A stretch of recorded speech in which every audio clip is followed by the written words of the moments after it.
నమస్తే ఎందరో మహానుభావులు అందరికీ నా వందనాలు. యూట్యూబ్ ఛానల్ స్వాగతం సుస్వాగతం. ప్రస్తుతం మనము రంగారెడ్డి జిల్లా తలకొండపల్లి మండలం చంద్రధన గ్రామంలో ఉన్నాము.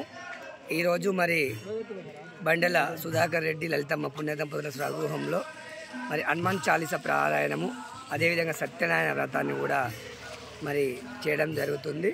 మరి వివిధ గ్రామాల నుంచి భక్తులు రావడం జరిగింది. అదేవిధంగా బంధుమిత్రుల ఆధ్వర్యంలో మరి ఈరోజు ఆధ్యాత్మిక కార్యక్రమాలు జరుపుతున్న దృశ్యాలు మనం వీక్షిస్తున్నాము. మనం లోపలికి వెళ్ళే ప్రయత్నం చేద్దాం.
శ్రీమన్నారాయణ ఛానలే.